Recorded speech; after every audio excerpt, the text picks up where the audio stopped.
Hola jóvenes, muy buen día. Mi nombre es Moisés Maya Montoya, soy ingeniero en tecnologías de la información y en este semestre estaré al frente de la asignatura de base de datos. El tema que vamos a abordar el día de hoy es modelo, entidad, relación. El objetivo de esta clase tiene que ustedes puedan diseñar diagramas conceptuales del modelo, entidad, relación. El modelo entidad-relación o modelo ER es un tipo de diagrama de flujo que me va a permitir ilustrar a las entidades, a los atributos, las relaciones y la cardinalidad de una base de datos. En este caso, las entidades son como personas, objetos o conceptos que se van a relacionar entre sí dentro de un sistema de información. Es importante tomar en cuenta este tipo de temas porque regularmente en el contexto en el que nos encontramos hacemos uso de diferentes sistemas de información educativos, sistemas de información empresarial, sistemas de información como de comercio electrónico. Entonces, al momento de nosotros querer plasmar un modelo, entidad de relación o una base de datos, vamos a hacer uso de figuras geométricas. Figuras geométricas como por ejemplo el rectángulo que me van a ayudar a plasmar una entidad, los óvalos que me van a permitir identificar los atributos de una entidad y el rombo que me va a permitir asociar a mis entidades a través de una relación. Una entidad se puede definir como una persona, un objeto o un concepto, que puede tener datos almacenados acerca del objeto o del concepto que estemos abordando.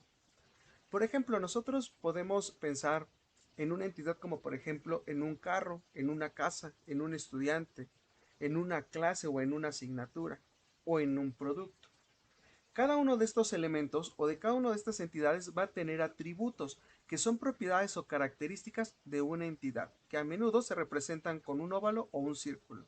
Por ejemplo, un estudiante va a tener un nombre, una matrícula, un correo electrónico, un número de teléfono o una dirección. Las relaciones van a ser aquellas que nos van a permitir asociar a diferentes entidades, nos van a permitir relacionarlas.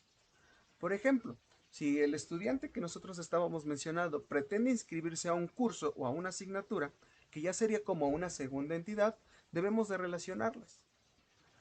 Para ello vamos a ocupar la palabra inscribirse para poder relacionar esas dos entidades.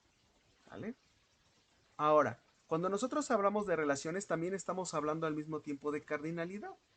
Una cardinalidad me va a indicar la cantidad de elementos o instancias de una entidad A que se van a poder relacionar con una entidad B o viceversa. De hecho, hay tres tipos de cardinalidad. La primera es de uno a uno, la segunda es de uno a muchos y la tercera es de muchos a muchos. Cardinalidad de uno a uno.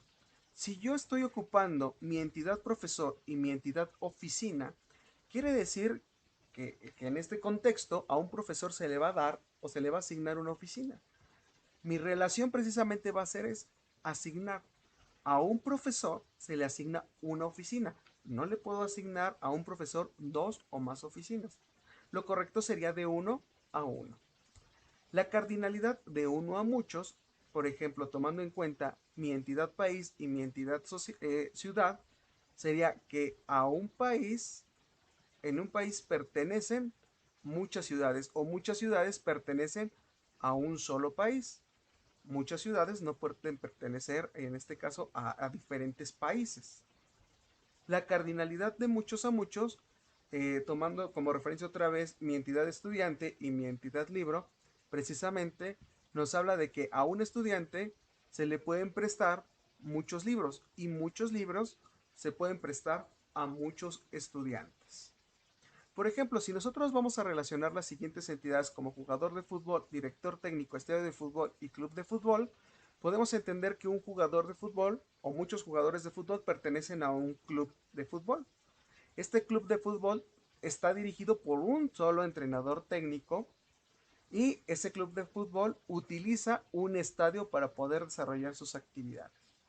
Como se percatan en este diagrama, el jugador de fútbol tiene diferentes atributos como el ID del jugador, su nombre, su nacionalidad, su fecha de nacimiento, su sexo, su estado civil, que son atributos propios de esa entidad y así como se representan todas y cada una de las demás.